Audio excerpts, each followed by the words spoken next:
BBA, BCA, BCom computer కోర్సులో 100% placement లభించే ఏకైక డిగ్రీ కాలేజ్ కూకట్పల్లిలోని ఐక్రియేట్ డిగ్రీ కాలేజ్. నమస్తే, వెల్కమ్ టు సుమన్ టీవీ.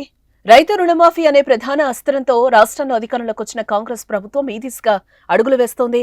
3 విడతల్లో రైతు రుణమాఫీ నిధులను జమ చేయనున్నట్లుగా సీఎం రేవంత్ రెడ్డి ప్రకటించారు. అయితే ఇందులో భాగంగా ఈ రోజు సాయంత్రం 4 గంటల్లోగా రైతుల రుణ ఖాతాల్లో ₹1,00,000 మాఫీ కానున్నాయి.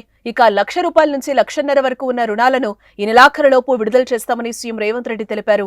3వ విడతగా ఆగస్టులో 15 లోపు 2 లక్షల వరకు ఉన్న రుణాలు మాఫీ చేస్తామని చెప్పారు. ఆగస్టు 15లోగా ఈ ప్రక్రియను పూర్తి చేయాలనే పట్టుదలతో రేవంత్ రెడ్డి ప్రభుత్వం ఉన్నట్లుగా తెలుస్తోంది.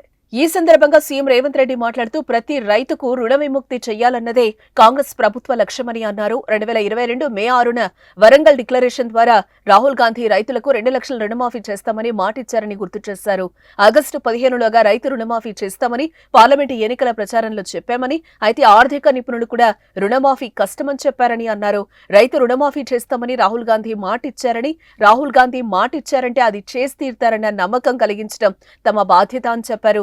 ఈ దేశానికి తెలంగాణ ఆదర్శంగా నిలవాలని అన్నారు. వ్యవసాయ విధానంలో తెలంగాణ మోడల్ను దేశం అనుసరించేలా ఉండాలని చెప్పారు. అయితే రైతు రుణమాఫీ కోసం మొదటి విడతగా 7,000 కోట్లు ఖర్చు చేయనున్నట్లుగా సీఎం చెప్పారు. రైతు రుణమాఫీపై కాంగ్రెస్ ప్రభుత్వానికి చిత్తశుద్ధి ఉందని అన్నారు. అందుకే 2 లక్షల రుణమాఫీ పూర్తి చేస్తున్నామని చెప్పారు. రైతు ఆత్మ గౌరవాన్ని నిలబెట్టడానికే 2 లక్షల రైతు రుణమాఫీ అని పేర్కొన్నారు. అయితే 3 విడతల్లో రైతు ఖాతాల్లో జమ చేయనున్న రైతు రుణమాఫీపై ప్రభుత్వం 31,000 కోట్లతో అమలు చేయనున్నట్లుగా వెల్లడించారు.